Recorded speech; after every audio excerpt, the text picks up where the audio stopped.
and welcome back to Adobe Live. My name is Tim and I work for Adobe, and today I have the pleasure of showing you and hopefully also talking about my new favorite features in Photoshop. I mean, you've all read the title, so there should be no surprise what we're doing today. But as always, I'm joined live by the amazing studio audience. Hi everybody. Hi. Glad you could make it. Right, I'm joined by the chat, of course, on Behance, as always, because if you're watching this on YouTube, then come on over to behance.net/Adobe Live. Once again, that's be.net if you want to be cool, be.net/Adobe Live. And in there, I can already see some people who are saying, oh, let's see, who's there? Gareth, hi Tim, hi all. Sean, hello. People, someone called Tim says hi there. Whoever that is, I have no idea. I guess we'll find out. Oh, hi. Oliver saying hi, Tim, in caps. Rick, good to see you. Right. Okay, so maybe, just maybe, you have seen the stream last week in German, all about the latest and greatest features in Photoshop. But if you didn't, maybe there are two reasons. Maybe you don't speak German, but maybe you're also not watching on YouTube. So we did a test. So no worries. We're going to do a very similar stream today. So you haven't missed anything. If you don't speak German, that's absolutely fine. Even I don't speak German, so let's just get started. Right, hi Sandrine. Nice to see you, as always. Right, so what are we looking at today? I have prepared, as always, a couple of photos that we will take a look at. If I can find the right button. Hang on. There we go. That's it. There are new features in Photoshop. Adobe kept that quiet. I know you're joking, but so often I hear folks telling me, why do you have new features? Why are you not telling anybody about this? Right? I've seen so many people say like, ooh, Firefly. What's that? Why didn't I get an email about that? So we're doing our best, so hopefully everybody will now know about the latest and greatest features in Photoshop. Starting with, like I said, some photos which I have prepared. Right. So why don't we get started? I'm gonna make the screen a bit bigger so we can all see what's happening, and the music just a bit quieter. Hopefully so it's not distracting from the content. Hi Mohammed. Hi Doris. Right, then let's get started. And we shall start with, oh hi Stefan, hi Katrina. We shall start with a feature that's maybe not as impressive as you may think, as maybe some of the others, which we will take a look at later.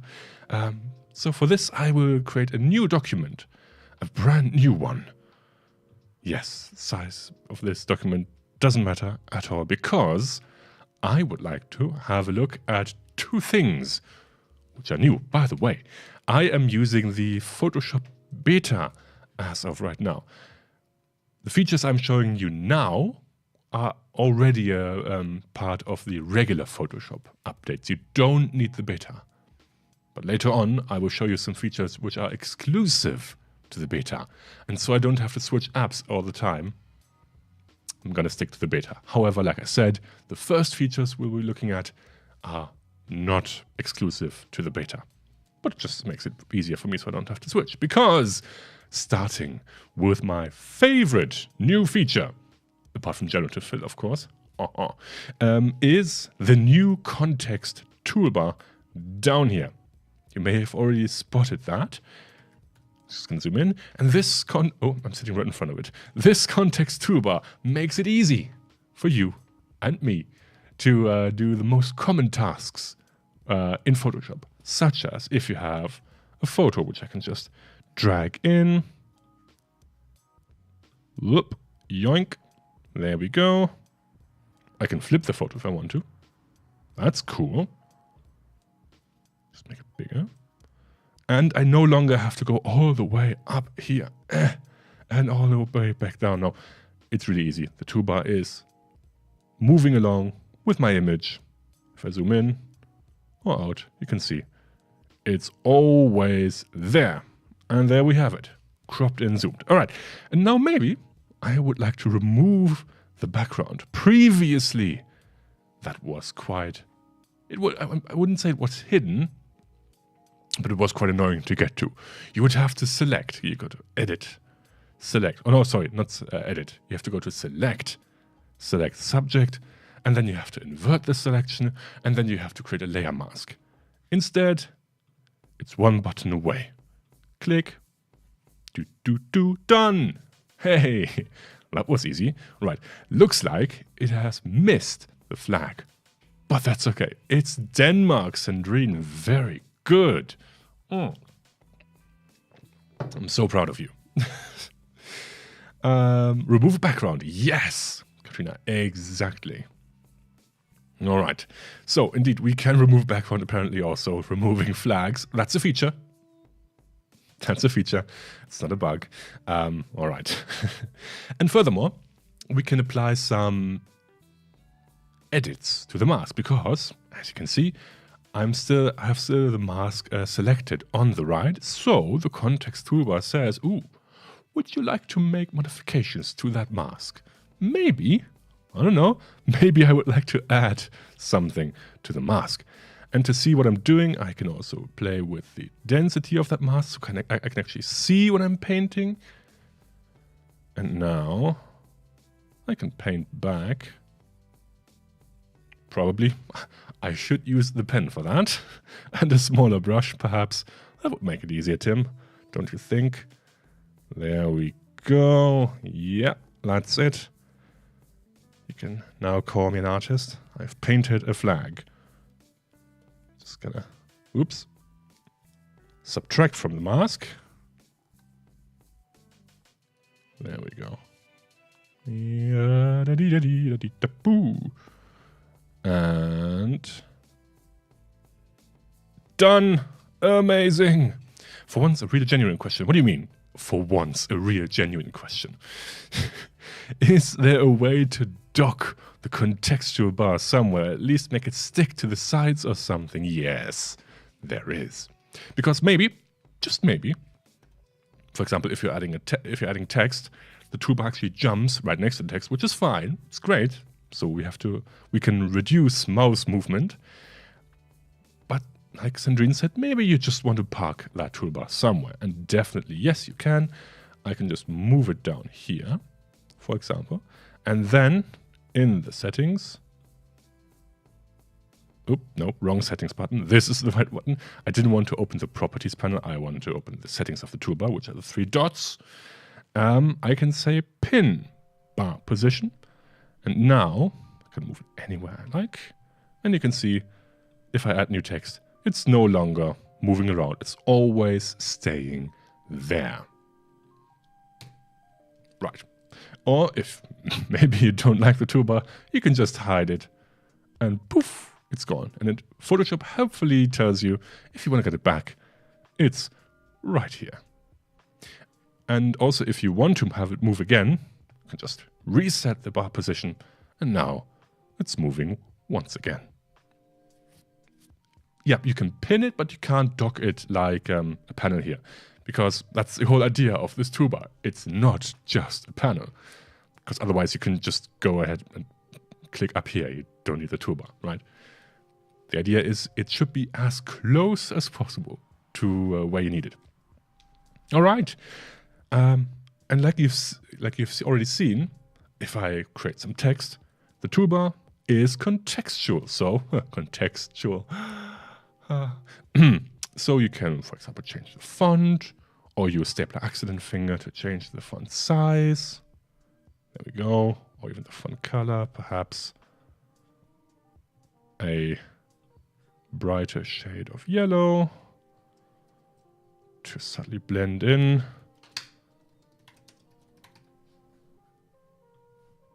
And there we go. Barely visible. Great for contrast. Thanks, Tim. All right. So that's the contextual toolbar. Once again, if you want to get rid of it, either just hide it here or bring it back the same way. Cool. What else is new? Because that's not all. We have more to look at. Mostly, I would like to now move over to the new adjustment presets, which you have no doubt seen in the past. But now, instead of just having to apply them manually or using the icons, which were just literally a set of icons, it always looked like the periodic system of elements. You had no idea what they would do. But now, hopefully, they are all laid out as presets, if you are into that. So you can hover, you don't even have to click. Perhaps some black and white, some landscape.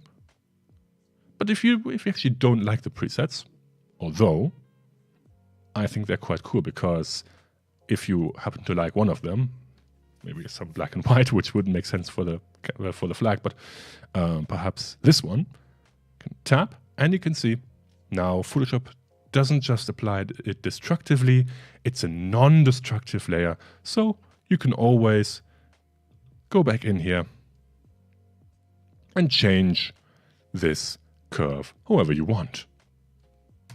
Or even remove it altogether. Of course, if you don't want just the adjustment presets, if you want to go back to the adjustments they were before, like they were before, we can tap out of that and go back to our previous adjustment layers. So they are not gone, they are still there. So if you're like, ooh, today I would like to add a photo filter to this, make it more warm, there you go. You can always do that. Brilliant. So, presets and adjustment layers. By the way, as of right now, you can't add your own presets. Maybe that will change in the near future, but for now, these ones are fixed. All right. And you can also bring that back to the icon view if you prefer those cryptic icons. And I dare anyone to tell me what this one right here is, without looking it up. Right? Anybody? Anybody? Thought so.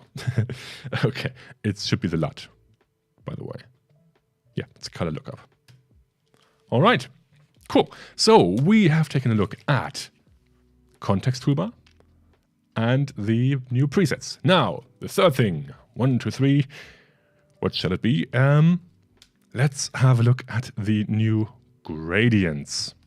So, let's just say we have this fantastic photo and we would like to add a new background, a new gradient.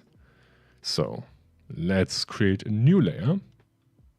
Bring that back here. Tap G for the gradient. Take my pen, click and drag. And immediately you can see we're not seeing anything because silly me has forgotten to increase the mask. And why are we still not seeing anything? That shouldn't be happening. I think this one isn't part of the artboard. Yes, that was my issue. It wasn't part of the artboard. Got me there for a second. All right. Yes, I usually don't work with artboards, so I was slightly confused why we couldn't see, yes, I know, why we couldn't see the background, because it wasn't part of the artboard. Now it is. All right. So, back to this. Maybe I would like to change the gradient now. And you can see I finally can move it around. I'm no longer bound by the pixel layers as before. I can move it over here, perhaps even swap it around. Oh, that looks horrible. Let's pick a different gradient. How about cloud gradients? That's a bit too bright. Well, that's not bad. What would go well with this? Maybe some dark reds. Maybe some more yellows. I don't know. Oranges, maybe. Why not? That's not bad. That's very 90s now. All right, there we go. Perfect. And of course, if I don't want circular gradient, I can always go back to the regular one and even... No, that's not it. There we go. Even change the transition between the two colors or add some new colors if I want to, or I can also remove some colors by just clicking and dragging it away. And if unless I release my mouse, I can always bring that back. So there we go. Question. After one time connected to the internet, loading the presets, are they available offline? They should be available offline, as long as you have downloaded the beta. I don't see any reason why they shouldn't be. I mean, we can test that right now, because today we have a bit more time. This is an extra large crash course. There isn't a masterclass after this one, so we have time. We have all the time. So, why don't we try it? Why not? Just gonna quit that. Don't save. Hi Discord. Turn off my Wi-Fi. Let me just double check if I am connected to a wired connection. And the answer is yes, I am. So I'm just gonna unplug that real quick. I said I'm gonna unplug that real quick. There we go. All right. We should hopefully no longer be connected to the internet. I mean, I guess you're still seeing me, but I'm streaming to a different computer. So let's see. Can we test that? Let's open the Photoshop Discord. Yes. You can see we're no longer connected to the internet. All right. So let's see. Let me open the Photoshop beta. No, not the regular one, the beta.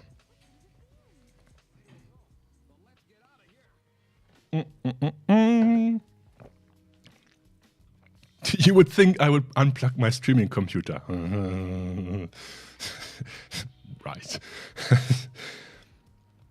Well, okay, create a new one, new document. We are offline now, and let's use the same image again, because why not? I said let's use the same image again, because why not? Oh, it was still calculating. My bad. Oh.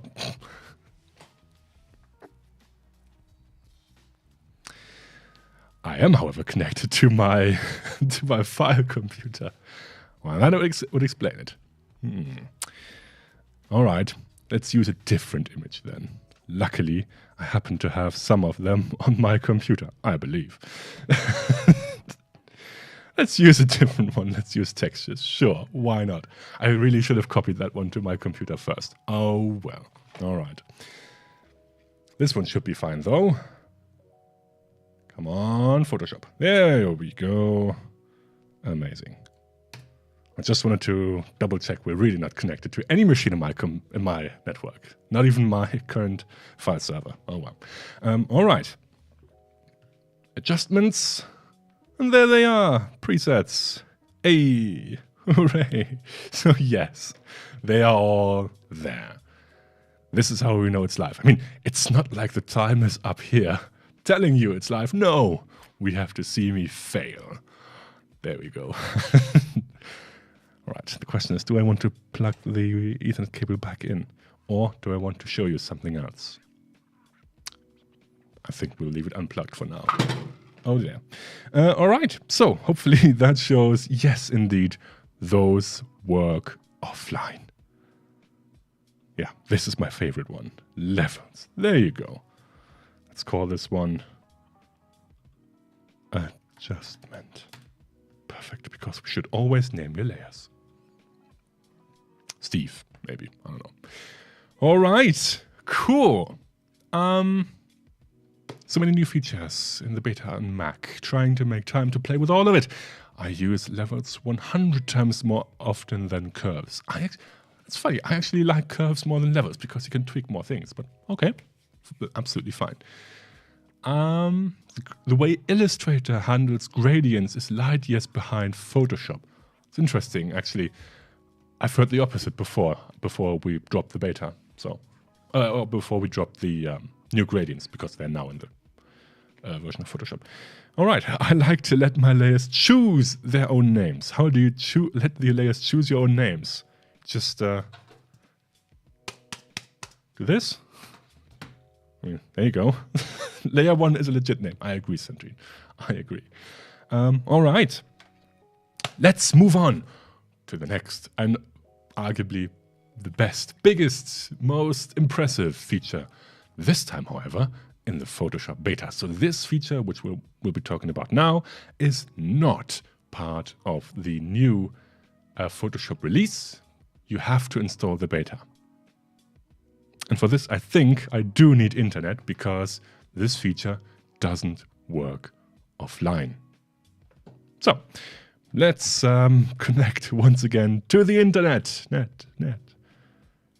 I think Wi-Fi should be fine. I don't think we need the wired connection. So there we are. Just checking in Discord if we are online. I think we are. Let's just, perhaps not open the beta chat. Let's open a different one. Perhaps a channel that's public, Tim. How about that? There we go. That's a public channel. And we are online once again. All right. Cool. Now, let's talk about generative fill. And I hope my file server is online once again. Although I do have to connect. Great. All right. Connect. There we go. Sync and Photoshop. What's new? No, I don't want to rename it. I want to open it. Thank you very much, though. There we are. Okay. We're back. Whew. Cool. Let's talk about the new update in the Photoshop beta. Well, thank you for reading my comments. No problem. Photoshop Discord server. Yes, that's the new feature. The Photoshop Discord server. Let's see if we have anything new. Hey, does generative fill work with batch and droplets? Maybe. We should talk about that in the new crash course tomorrow, which is all about Photoshop automation. Maybe. Who knows? We have a crash course all about Photoshop automation tomorrow. Answering fan mail on stream. Oh god, I'm gonna get angry emails for that. Cool. Right. Photoshop. The new generative fill. I have prepared an image for that, which is this one. Recently, I've been to the Adobe headquarters and I've taken my first photo of this amazing building, which is actually quite nice. I've been to the studio. However, when taking the photo, they were putting up the new sign of the Adobe office. And while I asked them, like, hey, could you move the screen over a bit? I want to take a photo. They, for whatever reason, said, no, we still have to do work. So I said, okay. And thought to myself, I'm going to use content-aware fill to get rid of you. So back at home, I went ahead and I've selected the truck very roughly. Actually, I can zoom in for that a bit. I think you are all knowing where this is going because I'm pretty sure you all had to do the exact same thing where someone from your family or maybe a client asked, ooh, can you remove this from the photo? I took a photo of the Eiffel Tower, maybe the Leaning Tower of Pisa, and someone was standing there doing the classic touristy move, leaning against the tower. And I would like you to take all your time, because you know Photoshop, right? You ought to know how to remove a thing like that. And please, remove them. In this case, remove this quite large truck with a crane on it. Maybe you have already spotted the new button. But instead, I would like to try at least to remove it with classic features first. Okay, so for this, Shift Backspace to quickly bring up the content-aware fill. I could fill it with a foreground color, but I think we would fool nobody if we were just to fill it like that. So let's use content-aware fill. Click OK. It will open the new workspace. Well, new as in it has been there for a while. Or it should have done that. Well, I think it only does that if I do it via edit content-aware fill. So let's try that one more time. Edit content-aware fill. This is the workspace I was looking for, because in there we can make some adjustments if we want to. And we can see, yep, it sort of removed the, it sort of removed the truck. However, not quite. And for some reason it doesn't like me zooming in, because apparently maybe it doesn't want to look us too close at this mess down here. I'm responding to Tim's fan mail now. Thanks, Sean. Right, so I think we can all agree it sort of did a good job up here, but right there and down here. Well, not really. So let's say, no, actually, never mind. Let's try the new generative fill.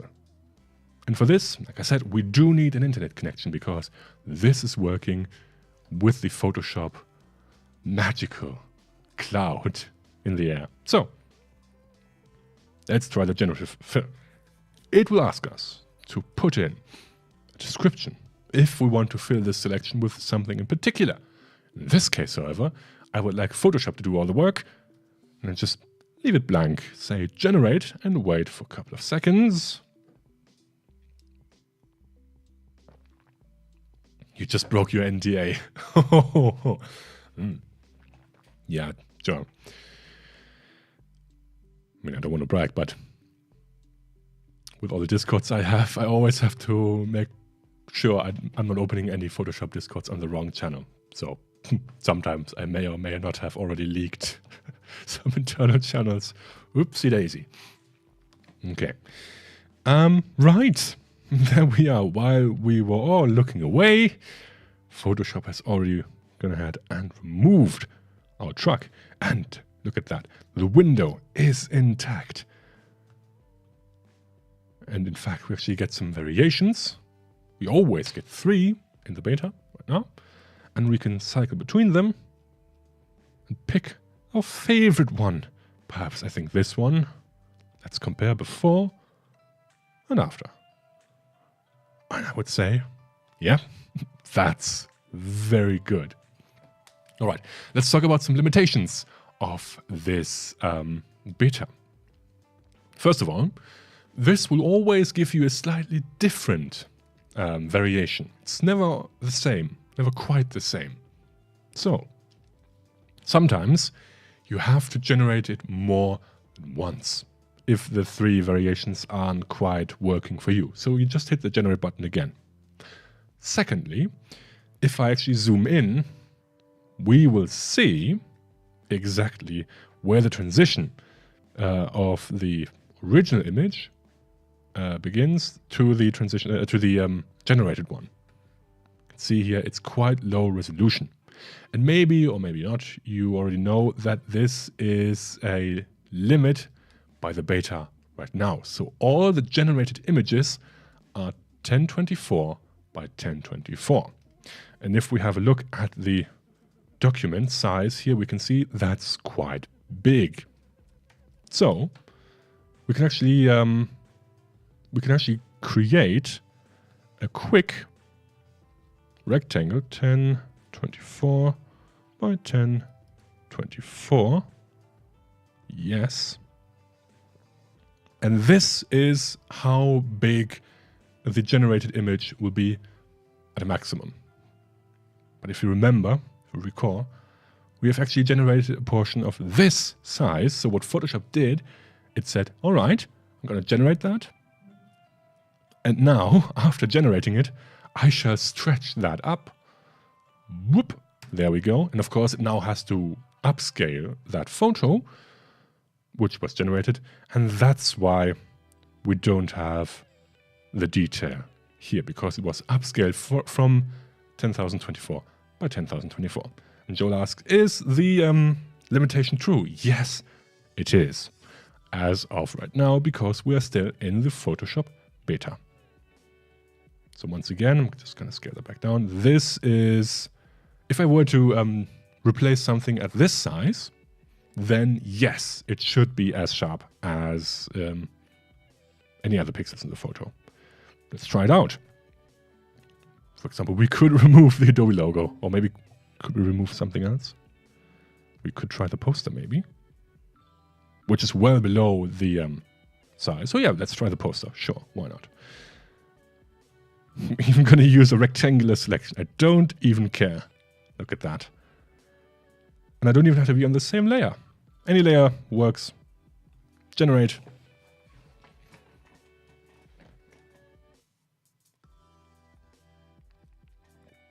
Oh, that limit is the same for filling using sampling from the image.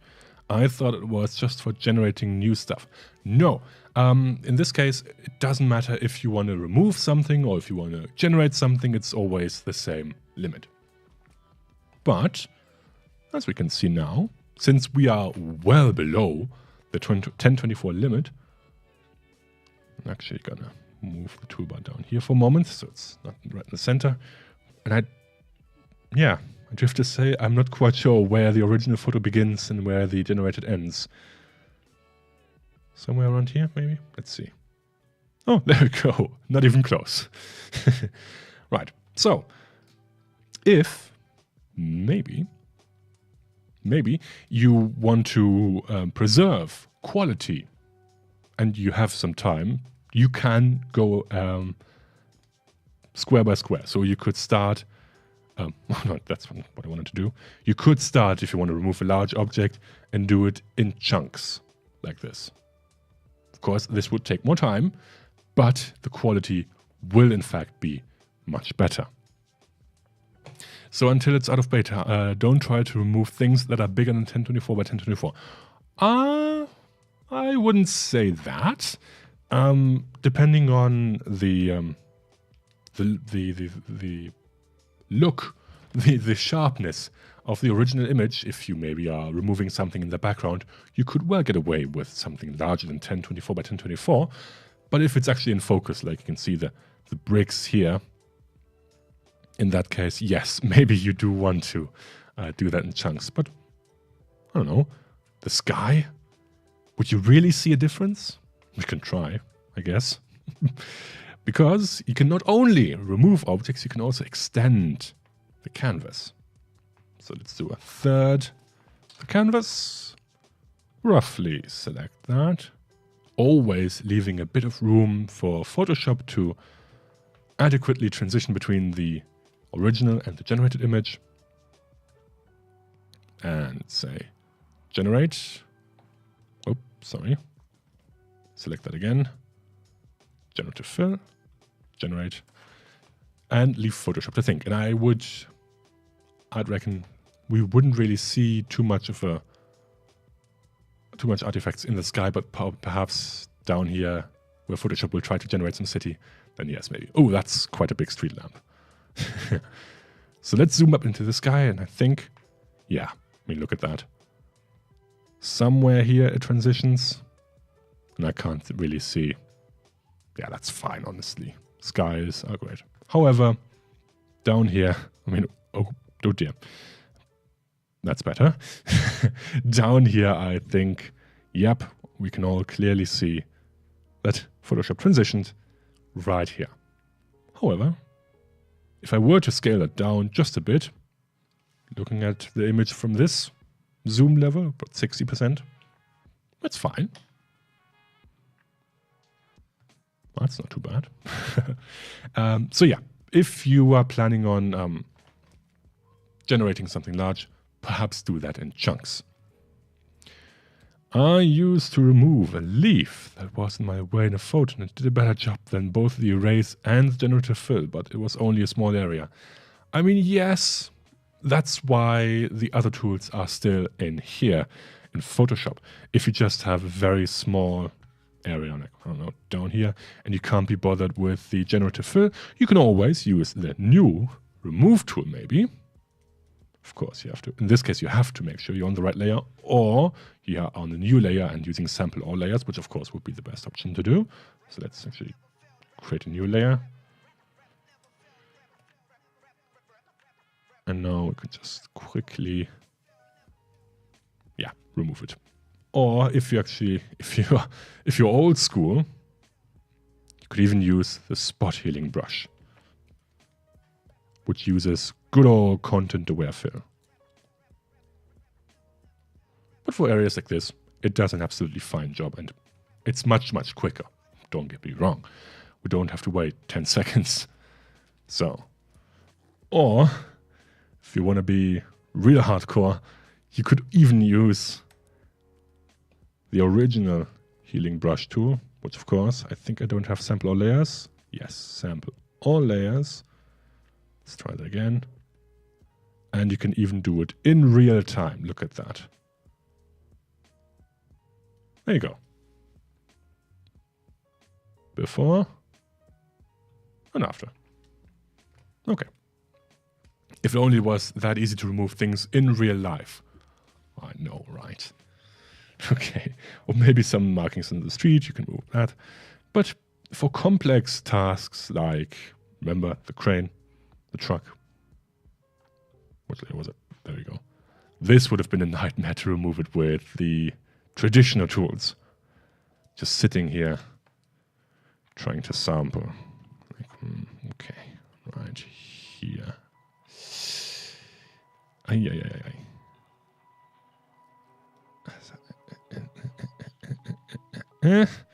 Okay, and now, oh no, we have to remove from the window. Let's hope we have another window to sample from. And no, not really. And we are already stuck. Okay, so I hope you can all see how good that really is. Cool. You'd rather use the old school rubber stamp, the clone tool. I mean, yeah, it's still in here. Oh, there it is. My bad. The rubber stamp or the clone stamp or the whatever you want to call it. Still, has valid uses. Sample all layers. Because sometimes you really just want to copy something without any help from the AI. And in this case, sure. It's still there. Oh well, close enough. All right. But you know, the clone stamp, of course, doesn't help you with lighting changes. So for this image, it's quite easy. It was an overcast sky. We have very flat illumination of the facade. But as soon as you are running into shadows or slightly different light, the clone stamp tool will not be helpful anymore. Or if you actually want to add something to an image. So let's use a different one. Let's start with, I don't know, this one. Yes, that's a good one. Opening camera raw, I believe. There we go.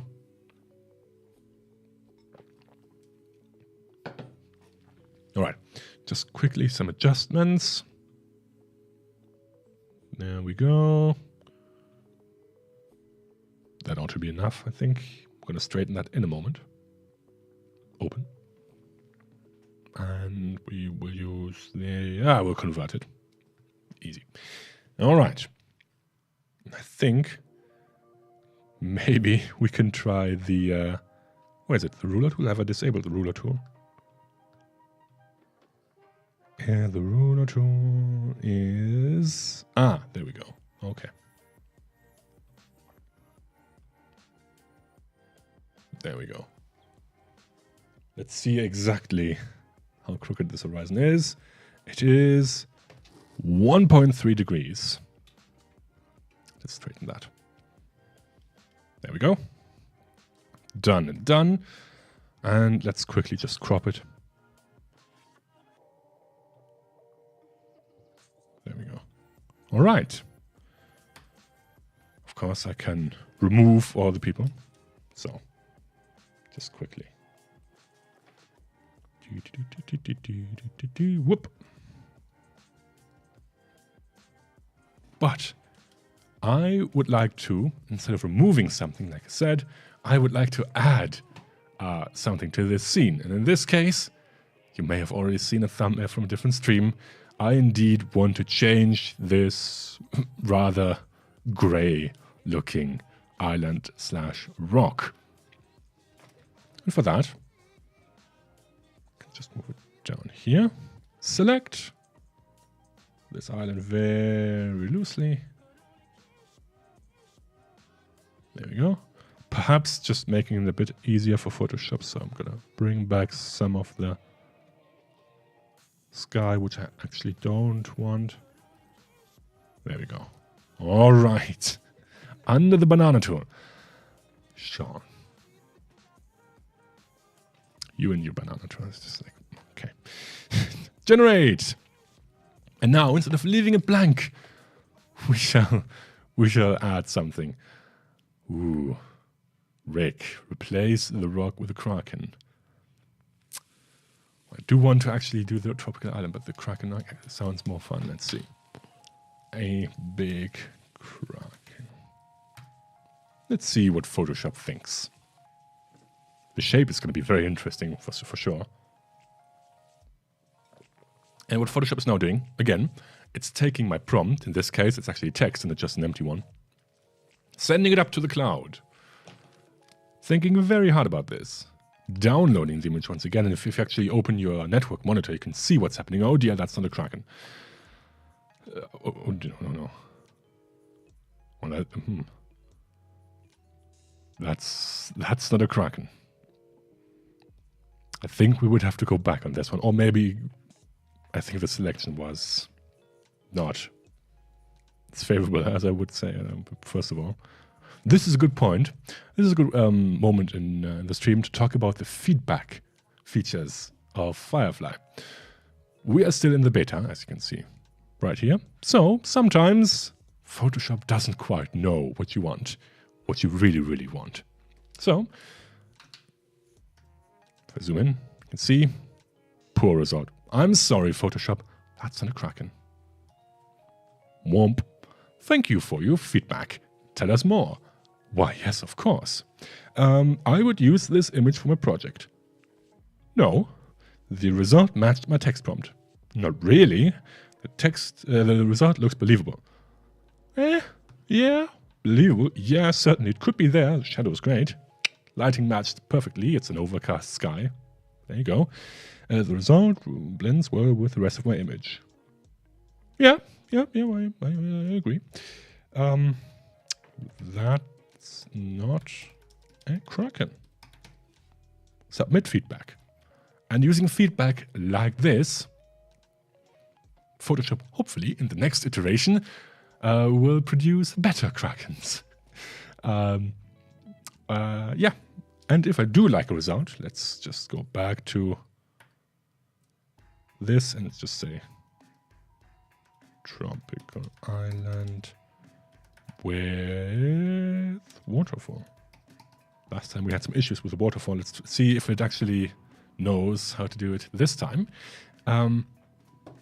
Maybe Adobe Stock doesn't have any kraken images. I think so. It has, because I've seen that before. One still doesn't know what a waterfall is, at least in this one. No, still has no idea what a waterfall is. That's all right.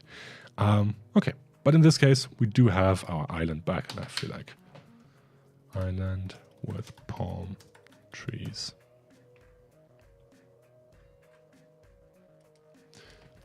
Are you on a mouse or Wacom? I am using Wacom with a pen, so I can make selections much easier. Otherwise, I'm also using my trackpad. There we go. Ooh, it added a sailboat. Why not?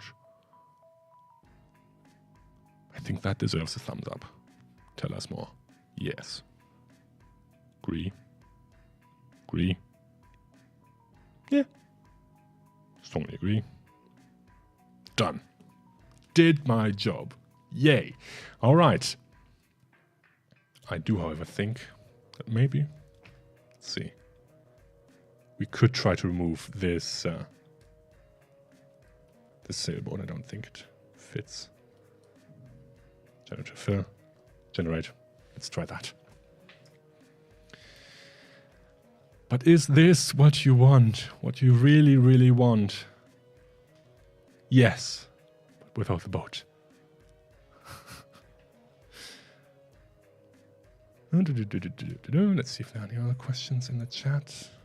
When this generates, oop, and the boat is gone. There you go. Okay, let's try more images because I have some really cool ones, which I wanted to show you. Let's use this for some practical reasons.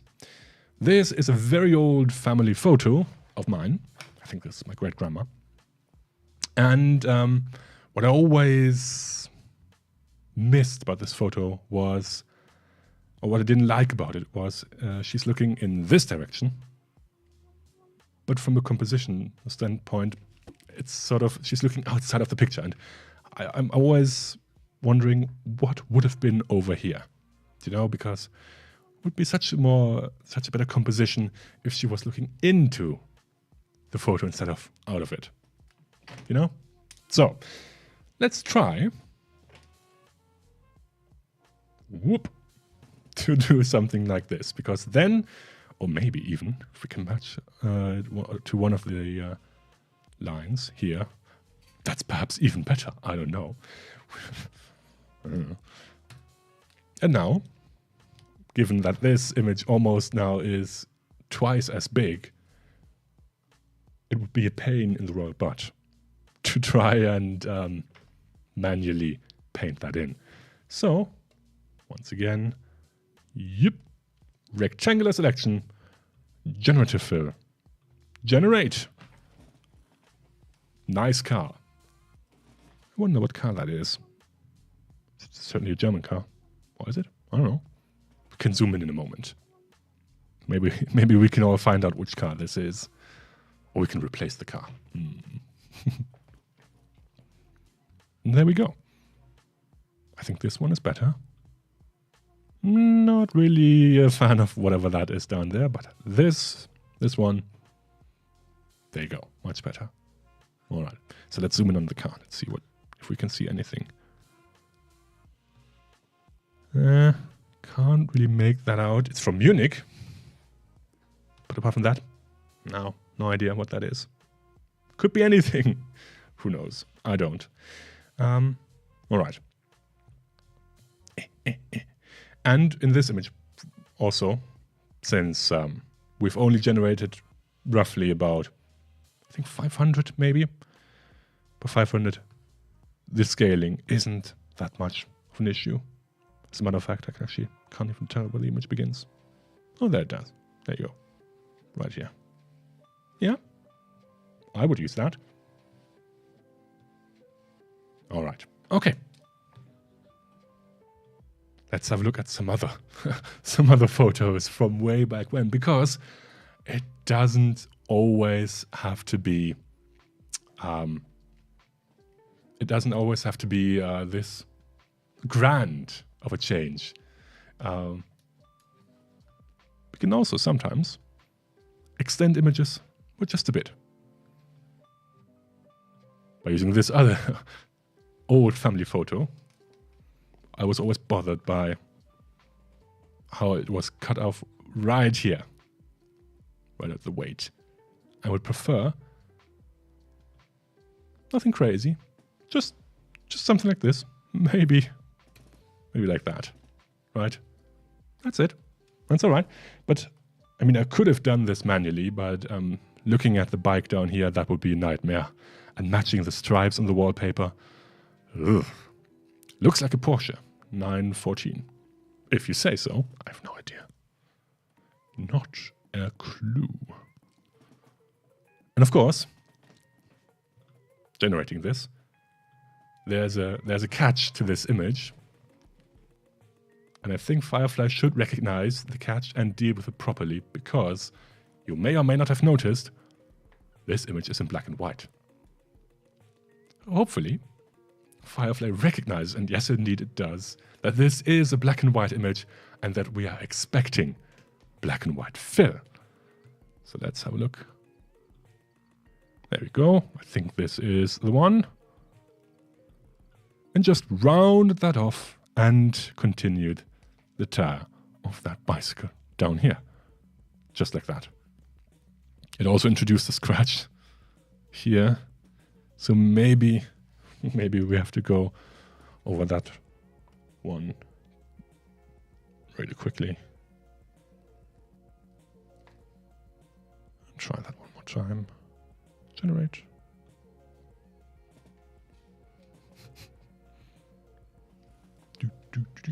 Do. You better enlarge the room to its back, but only the wall. Huh? Who? Oh yeah, I guess we could make the room a bit bigger. It's quite a small room. Oh well. All right. And this is, yeah, just a really quick way for us to save a family photo that maybe otherwise would not have been printed or hang up. No, now it can be, because it's complete. We have finally this bit of wallpaper on the left. I mean, that was exactly missing before, so amazing work. Thank you, Photoshop. Cool. Let's now go a bit more into, I don't want to say advanced blending techniques, but up until now, we have only either typed in something into that field, or we had it empty or long. So we couldn't really specify how we wanted to fill something or how we wanted to change it. So let's have a look at some of the, I'm just going to say it, more advanced techniques. It's not really advanced, it's still easy, but you know what I mean. For this, I have prepared this image right here from Adobe stock, of course. And I would like to add some water down here. Of course, I could now go ahead and just draw a selection like this. Say generate, small pond.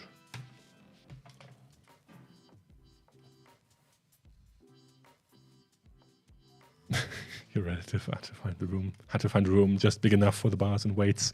Suspect some accidents. Oh, it's absolutely fine. Well, okay. There we have it. Nice reflections, by the way. Thank you, Firefly.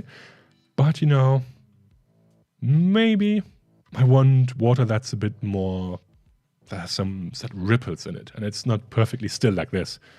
Perhaps I want to, yeah, just have a bit more opaque, and not opaque, matte, and not reflective like this. Although it is a very nice pond, I think we can all agree. So let's try that again. In fact, I have already, and this is the advanced technique, I have already prepared this texture from Texture Lab. And you can see it already matches the sky a bit, but the reflections, interesting. The reflections are more realistic, I would say, because we have some water ripples here. And I would like to use this one instead. However, blending it is tricky. So why don't we let Firefly do all the hard work, and then we can take all the praise if it goes right, and we can give a thumbs down if it doesn't go the way we want. So I will drag a quick selection over the transition of the two images where I want to have Firefly do all the work. Right here. Say generate. Give Firefly a moment to think about it. Can you also add beer instead of only water? I mean, nobody's stopping you from changing the photo down here to whatever you want. Firefly will still do its best to generate a transition. And there we go. We can see now we still have our reflections, which previously would have been really, really tricky to add. However, we still have our original water, which now works really well and looks exactly the way I wanted it. I think this one maybe, or that one. This is now the difficult part. You have to pick which one you like best. This one maybe. We'll use that one. Fine, doesn't matter. All right. And now, my favorite thing, where you can go into surreal territories. First of all, what's quite cool, maybe you want to extend the image and you want to create a seamless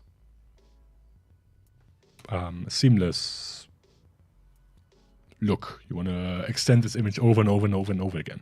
This also works great with textures, by the way. You can double that. So let's see, how can we double this? I think by going into edit, or was it image? Image, sorry, my bad. Image, canvas size, width times that by 2. Well, I should have moved it all the way. I should have anchor pointed that. So let's try again. Image, canvas size, times 2. Like this. Okay. Now, gonna group that. Well, I should be able to group it. Can't I group it? Oh, because this layer is locked. My bad. Let's try again. There we go. Copy that group. Move it all the way over. And now, let's try to blend this part. Generate.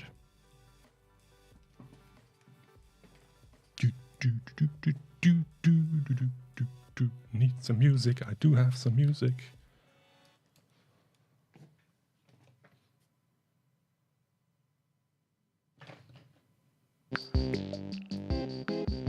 Okay. And we're done. That was quick. And now, if we image, canvas size, divide by 2, proceed. Hopefully, what we should now have is a seamless version of this photo, which means the edge of this side matches the one over here. So can we try that out? Yes, we can. Unless I did something wrong. I hope I didn't. View! Pattern preview. Don't show again. I know. I did so. Oh, pattern preview doesn't like this one. Okay, let's try that one more time. I think for this, I'm just gonna merge it all to a new layer, just to make it easier for us. Let's try that again. Pattern preview. And there we go. We have our seamless landscape, which goes on and on and on, forever and ever. And this could be really cool if perhaps you are working on some game art, like think Super Mario, and you just want to have a seamless background scrolling through, or perhaps you're working on a texture, maybe. I guess we could even blend the lake into the sky, so we have actually a seamless texture, but I think I will leave this as an exercise to the viewer. So yeah, really cool way to create our very own seamless background. Perhaps for a panorama, I don't know. But it's certainly possible. I haven't seen anything like that on YouTube before. Not claiming I'm the first one, but you know. All right, so let's have another look at some practical uses for Firefly, because there you go. Why don't we try and decorate this empty room with some furniture? All right, because I found this amazing photo on Adobe stock, but I thought to myself, this looks like I've decorated this room. It's quite empty. Let's add some fun things, such as, why don't we add a table, perhaps? Nice big table here, or rug. I don't know. Well, that's not really table. Let's try that one more time. Let's use the polygonal selection, because tables usually are rectangular.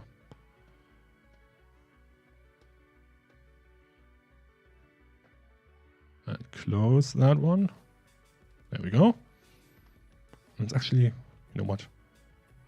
Let's give it a bit more space. Sort of box shaped, and say a table with food. Because why not? And hi Caroline, you've missed an hour. I'm afraid yes you did. Good news is we still have some time left because it's in there. Well, that's not a table. That's not a table either. Firefly, I think we need to talk. That's not a table. That's a tabletop, maybe, but certainly not a table. I think we need to try that one more time. Just hope for the best, because that's on a table.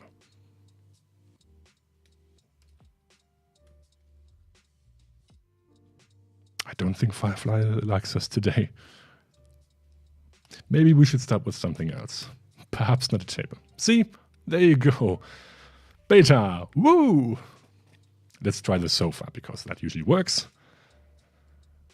Just a nice, comfortable, big, probably yellow. If I know Firefly, it's going to be yellow. Comfortable sofa. Missed the table. Yeah.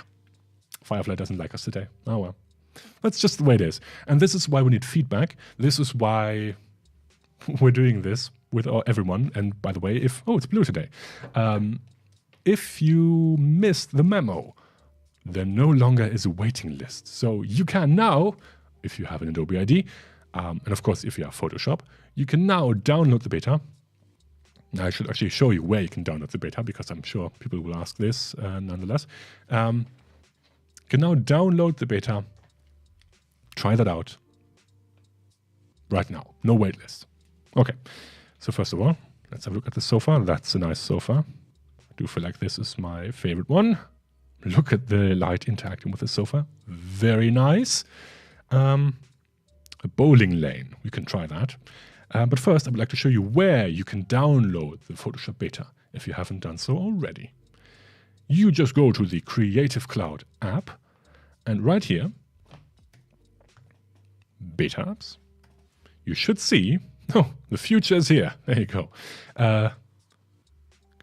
Download, or in my case, I already have downloaded the beta, and open it from there. A couple of things to point out if you don't see the beta apps right here. If you don't see the beta tab, then you might be on an enterprise account, or you might be on an educational account. Both enterprise and education are managed by administrators, and you have to they have to allow beta usage. Otherwise, you can't download beta apps. So if you don't see them and you are using indeed a education or a enterprise account, ask your Creative Cloud administrator, which should be someone on the team, if they can enable beta usage. However, also keep in mind, if you're using this or using an enterprise account, chances are it's going to be for commercial usage, which is not allowed right now. So just keep that in mind. Cool. Bowling lane. We can try. We can certainly try. Where would you have a bowling lane? I don't know. Probably right here.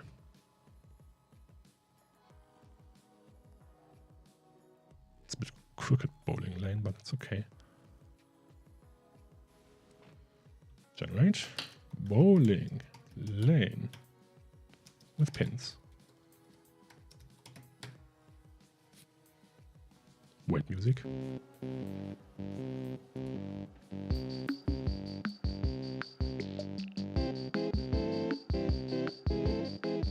Okay. Perfect.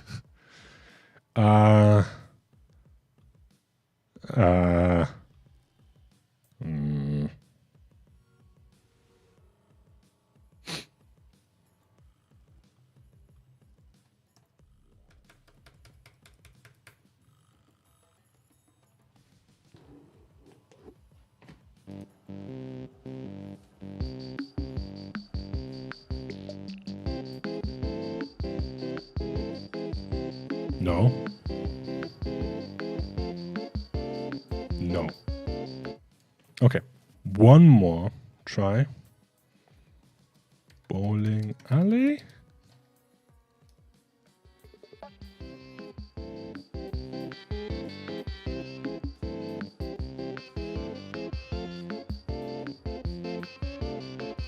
Nope. Doesn't like it. For some reason. It has a bowling ball, certainly, but no bowling alley, no bowling lane. 10-pin bowling lane. Well, you can try that. 10-pin bowling lane.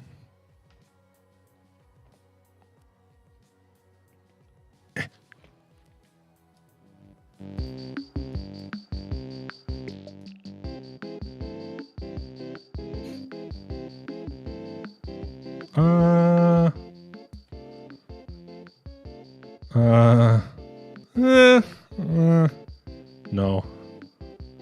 I don't think so. One last try, maybe.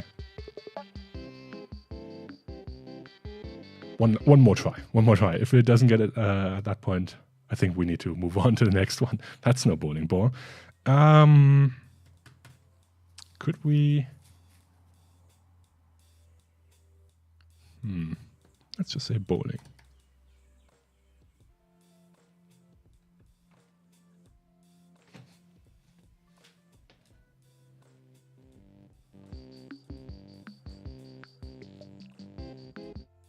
Nope. Okay. Well, that's okay. This would be a perfect candidate for feedback. So we should just say, poor result. Tell us more. I would use this from a project. No. Result matched by text prompt. Sort of. Believable? Yeah. Sort of. Blends well. Yeah, sure does. There you go. Some things Firefly doesn't really understand. The web version often does much better than the Photoshop one, just the generate images one, because that's a slightly different AI model behind that. Bowling ball. Oh, I have to delete this so far. Didn't want to do that. Bowling ball, therefore, Firefly generated with 2 thumbs. Perfect. 2 thumbs up. Okay. Right. So let's try something else. How about... This worked well, at least the last time I tried it. A nice bookshelf. And no, I'm not going to do the music all the time. It's annoying for me. Striked out, eh? Ha! Hua! Nice one, Sean. Well, that's a nice bookshelf. Ooh! Look at that. That's actually good, yeah. I think we're going to keep that. Finally, Firefly understands what a book is. Hey, cool. Some plants, maybe.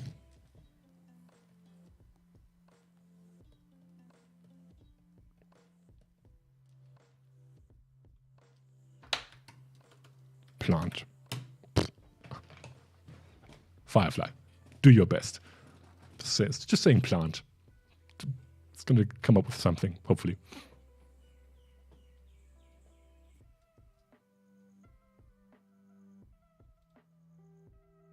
There you go. It understood that we are inside and probably want a potted plant.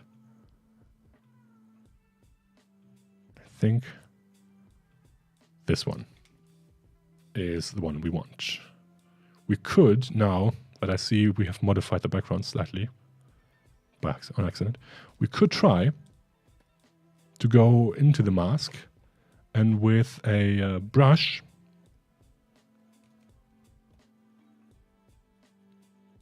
but also you will see that then we might run into issues. So let's use a bigger brush, make it softer. And now, oopsie daisy. I think we need to be more precise with that. Or maybe we just don't care about this. Yeah. You can see this is actually how tricky blending with the correct lighting is. See? But if we wanted to, we could go ahead. Or why don't we try one thing? I do like this plant. I would like to have it over here as well. So maybe, just maybe, we could use select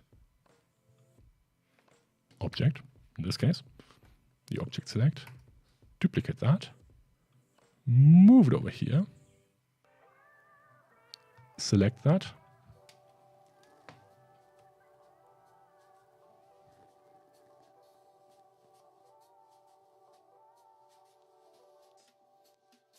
and generate that one more time. So hopefully we can get, actually I need to give it some room down here so it can add a shadow if it wants to. Firefly likes to read, not bowl. There you go.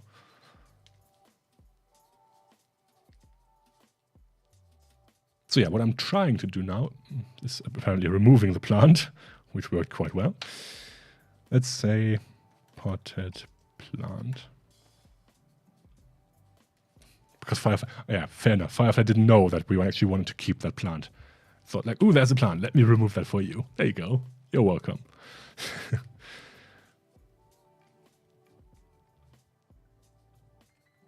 Yeah, close enough.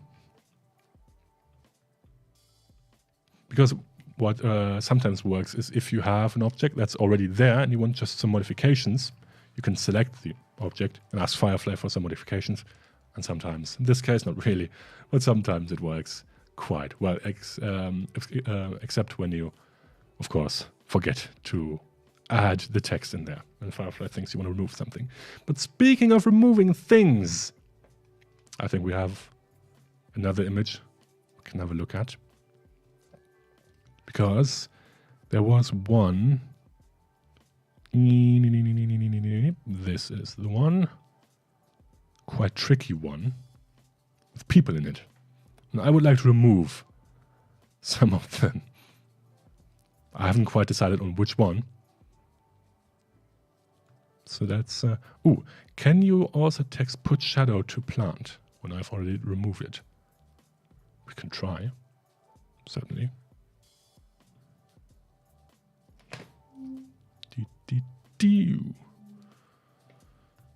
It's quite easy to just add a new plant.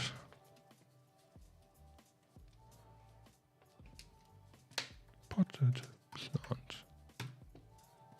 Yeah, that's actually a good idea.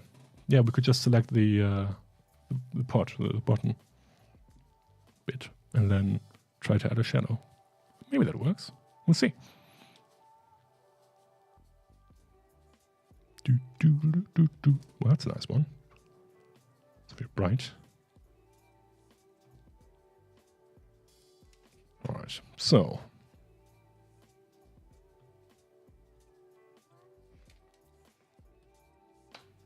And copy.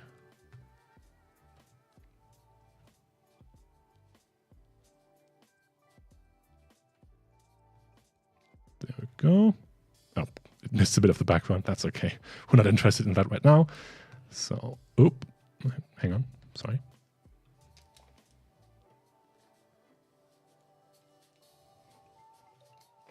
Shadow.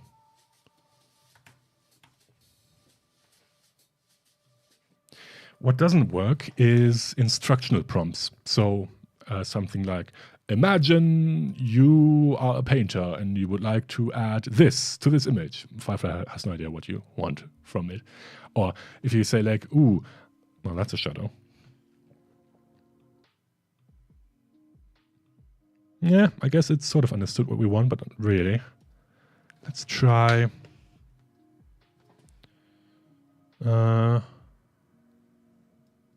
potted plant, bottom shadow. Oh no.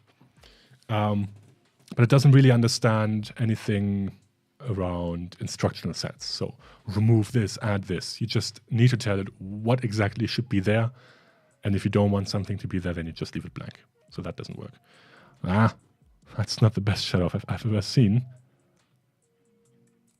So I guess, yeah, it doesn't really work. It tried its very best. Thanks, Firefly, but no thanks.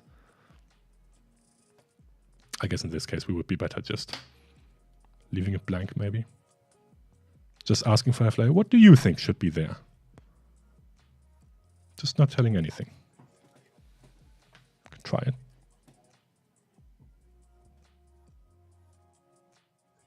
That's how I know it's live.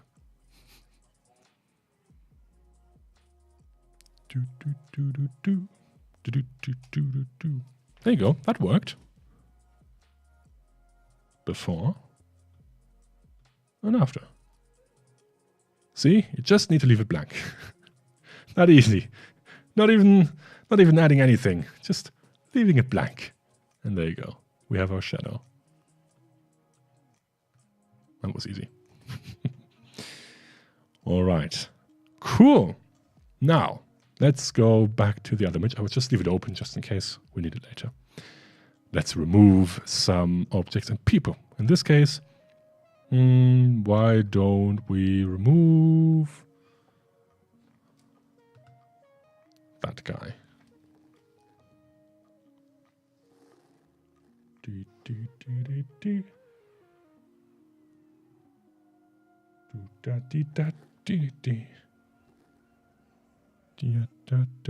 Pow.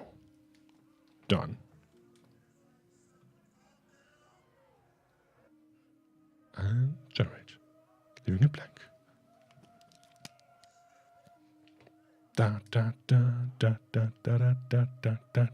Sometimes it takes more time to prompt well than do the job yourself. Maybe. Other times, like this, done. It even figured out there was a bike behind him. Look at that. It's not perfect, but really, really close. It added a wall. No, that's not what we want. At least the bike is more stable. We could combine them, maybe. It also apparently added a backpack. I mean, why not? You've got skills, Frank. It would take me forever. There you go. Yeah, maybe you're not just as skilled at removing things or adding shadows. In this case, you don't really need to spend all the time. But if you still want to, then of course nobody's stopping you. So, for example, if we actually want to paint in this part here, nobody is stopping you from just duplicating that, using perhaps this layer, filling the mask with black, and then trying to paint in small brush, of course. Oops, sorry.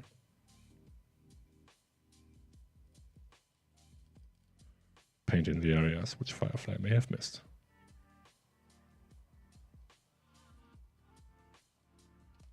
There. Probably could have used a harder brush.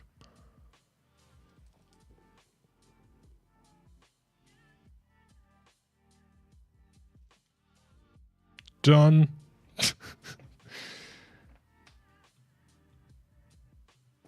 Fixed. Much better. All right. Let the waiter put ketchup instead of mustard. We can try. There we go. I mean, let's be honest for a moment. I probably, if I really wanted to do that, I would just select the bottle,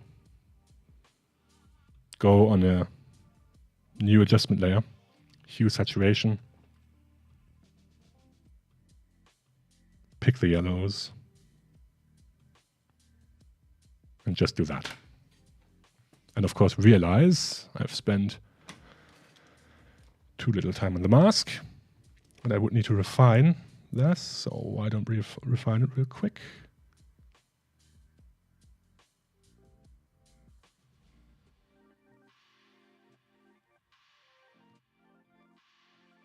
Better.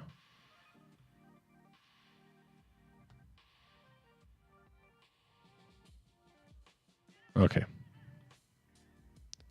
To be fair, the background has some yellow in it. All right, so let's just use a brush.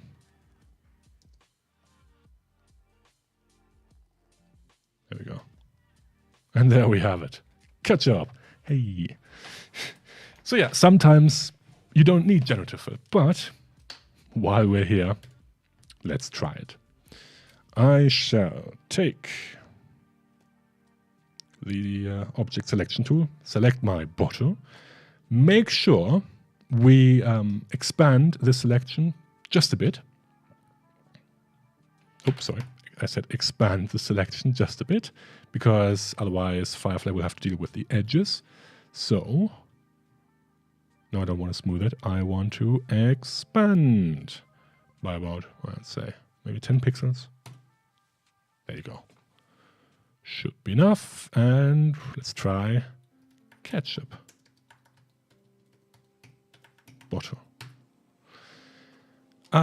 Can you define a brand like Heinz, or is it restricted?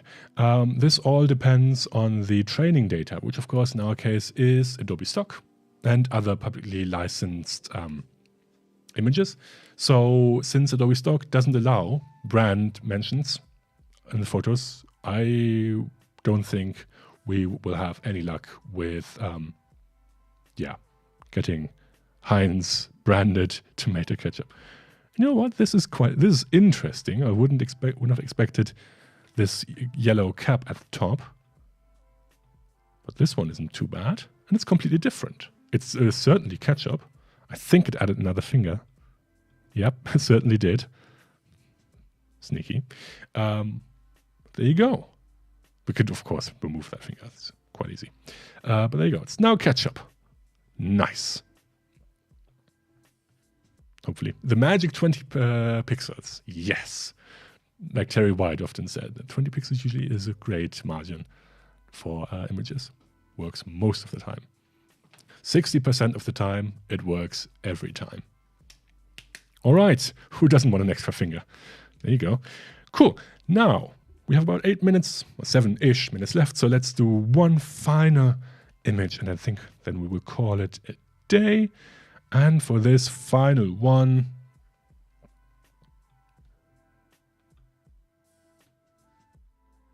let's go in here.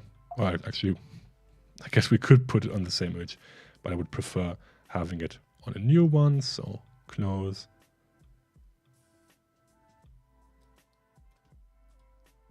Or we can even try a different one, but either we could try to add some confetti to this image, or if you prefer, we could try and change some clothing. What would you like to see? Let me know. Would you like to change some clothing, or would you like to try the this photo here with some modifications? Let me know in the chat. Great for pianists, add fingers. Thanks, Sean, for stopping by. Thank you very much. See you hopefully tomorrow, maybe, if you have the time. Who doesn't want to? Yeah, I know. I'm gonna say executive decision. Executive decision.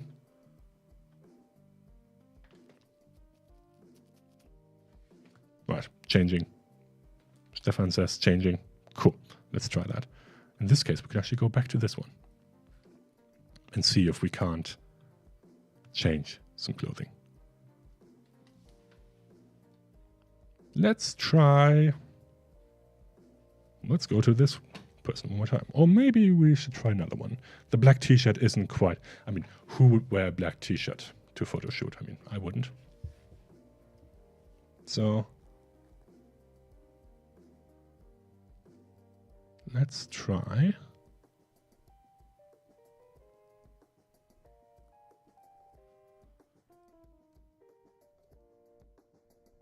Or we can actually leave the armband. Let's see what Firefly does.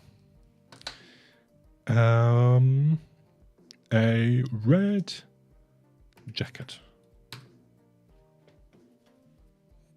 Do you own t-shirts in any other color? I don't think so. There's one hoodie in dark blue with a stream team on it, but that's about it. Well, that's a jacket, but it's not red.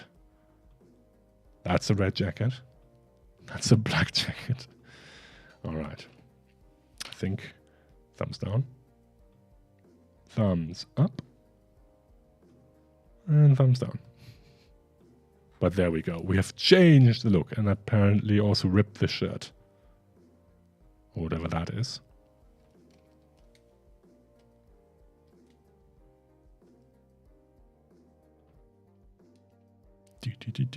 Let's just generate over that without any input to make sure Firefly just fills in whatever things should be there. Oh, interesting. Apparently that was too much skin tones in there, so didn't like that. Oh, okay, that's all right. Sometimes that happens, and if you believe this happened to you on accident, which it sometimes can, we're still in the beta, then you can go over to the feedback area and visit, there we go, the beta community, or report a bug over there. There you go. And let them know, hey, I've tried to generate something here. It threw me an error. Just going to close the beta panel. And this is the image I've used, and I don't think this should be blocked. And then the Firefly team can go ahead and see, like, oh yeah, maybe we can tweak the model just a bit to hopefully not have this happen again. Right.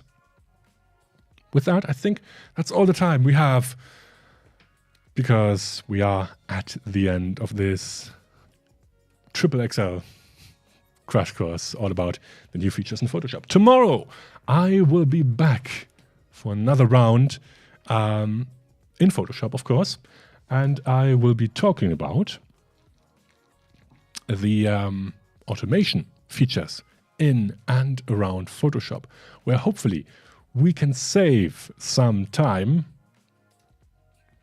even more than we already did today.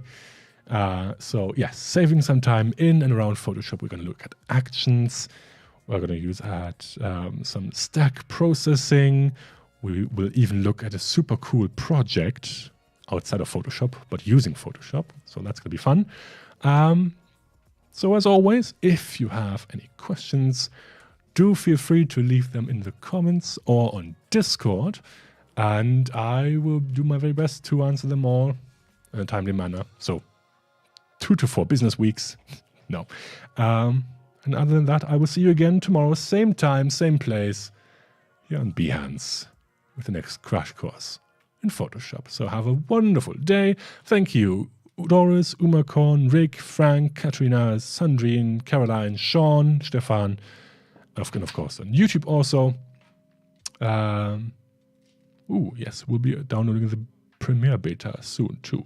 There you go. Yes, we have some amazing things planned for the beta and Premiere 2 as well. All right, so see you tomorrow, same time, same place, here on Behance. Thanks for watching and have a lovely day.